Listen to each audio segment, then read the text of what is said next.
Yo, what's good, everybody, and thank you for tuning in to another Tyler Perry Sisters review. If this is your first time coming to my channel, welcome. If you are a returning family member, then you already know what it is and what it always will be. Be sure to like, comment, share, subscribe. Tell somebody to tell somebody if you choose to. But if not, just sit back, relax while we get into this messy thing. Y'all, I'm so sick and tired of the battle of the daddies, okay? If you look at the thumbnail, that is what I entitled this video, Battle of the Daddies. We have seen this one too many times, and alas, we are here yet again. Why? I don't know. But since we're here, I'm gonna briefly talk about it. So this is the sneak peek for tonight's episode, and it is a continuation from when we saw the interaction between Karen, Aaron, and Zach last episode. Yeah. Yes. Aaron, right. maybe. Yeah, asking him for it. He's back up. Haven't had it. I mean, you got to give baby daddy number 2 a turn, obviously. So. I'm definitely baby daddy number 1. Just because you're boyfriend number 1 doesn't mean you're baby daddy number 1, just so we're clear. Okay. Yes, it does. I hate it first. And so if y'all listen to our Sisters Keeper, if you listen to one of my reviews talking about this particular scene, I stated that it just seemed out of character for it was shady and funny, but it did just seem out of character for Aaron to tell Zach, gotta let baby daddy number 2, take a feel, obviously. And I was like, why would Aaron say that? It just didn't make sense.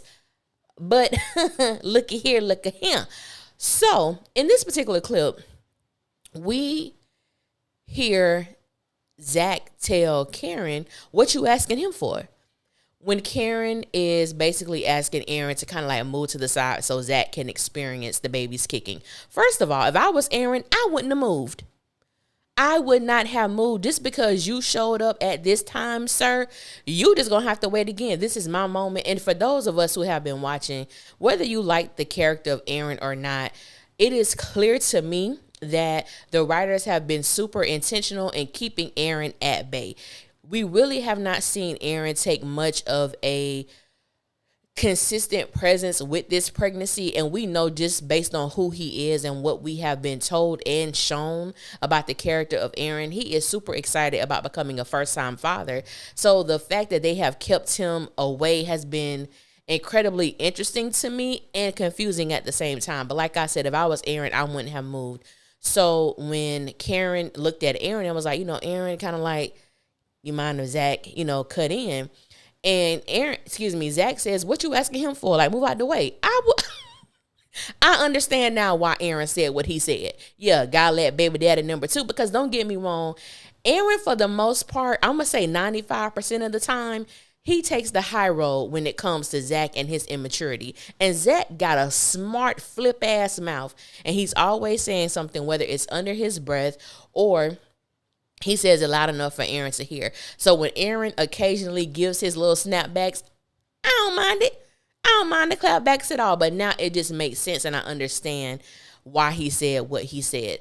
But this scene here was very interesting. This scene is over 5 minutes. So, of course, I could not show the whole thing. I had to edit it to discuss the most important aspects of this particular scene, in my opinion. So we see Zach and Aaron going back and forth, and they dealing with who the baby daddy number 1, who's baby daddy number 2. Zach tells Aaron, I'm baby daddy number 1, obviously, because I hit it first. I said, sir, what? We are not doing this. We are not doing this. We are mature enough not to talk about who hit what first and second and third. We do not need to be doing that. And so we hear Karen say, can we not do this in front of the babies? Like, for real, let's chill on that. So Aaron ends up leaving. I knew he would. I knew he would be the one that they would make leave. So when Aaron leaves, Karen and Zach kind of have a moment. All right. Yeah, I'm good. I'm chill. This is me you're talking to, right? I ain't even gonna lie, yo. Watching Aaron get to see the babies kick, only for them to go feet to the floor when it comes to me, got me feeling some type of way. Where she asked him, like, what's wrong? And he initially says nothing, but obviously she knows him very well. And so his thing was, this niglet is in his feelings because when he went to touch Karen's stomach, the baby's and I shouldn't be laughing, but I don't know why it tickled me. The baby stopped kicking. Was kicking for Aaron. He getting all the kicks, all the feels. The moment Zach hands, grips Karen's stomach, them baby stop moving. You won't be getting to feel this kick today, daddy, number one. I said, that brought me some laughter. I actually, legit laughed out loud.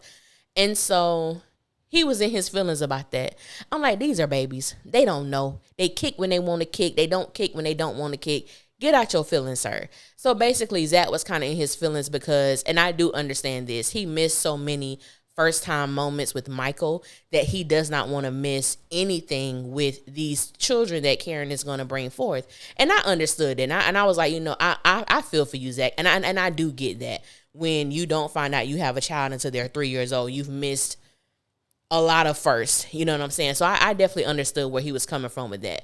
And so Karen lets him know that she's going to do her best to make sure that he is there for everything when it comes to the children, that he doesn't miss anything, that he is present for everything. And he said that he would do his part too. She was like, and for Fatima as well. So I am somewhat happy, not getting too excited, because anytime there is a moment of peace, there is a moment of calmness, we know here come the writers with the bull shiggity. We already know it's coming. So when we see that Karen and Fatima are in a much better place, in a better place than they've ever been in, so it lets me know that some, bull is on the way. And so Zach goes in to embrace Karen, and we see her response. Everything in my power to make sure that you are a constant presence for both the twins and for Tina. I appreciate that. Okay? What? Yep. Tina knows where you at? Yes. I don't want no smoke. I want no problems. Ain't even like that. Because she don't want no smoke. She ain't trying to have no going back and forth with Fatima. And I feel like even though back and forth with Zach, and if I was Karen, even though I would want to let my guard down when it comes to Zach and Fatima, I wouldn't. Because every time that, like I said, there seems to be peace in the land, anything that she does becomes misconstrued. Anything that she does becomes she's trying to cause friction and havoc and chaos in their relationship because Zach just doesn't want to take responsibility. So when he tried to hug her and sis was like, get the hell back. I said, sis, I don't blame you.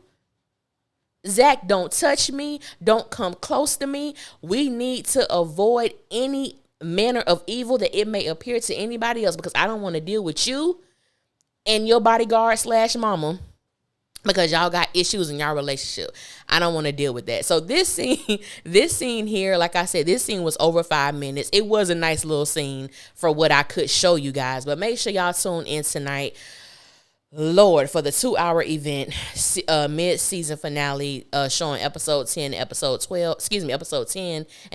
11. Be sure to check out our Sisters Keeper on Erica Vane's channel, where we go live at 10:30 after the episode to discuss whatever foolishness awaits us. I'm glad we're going to get a little break. It ain't that long, but we're going to get a little break because I believe Sisters return January 1st. So it's not a long break at all when we get the second half of season 8. So I want to thank you guys for rocking with us, for tuning in, and for listening, for all your feedback, your comments. I greatly appreciate it.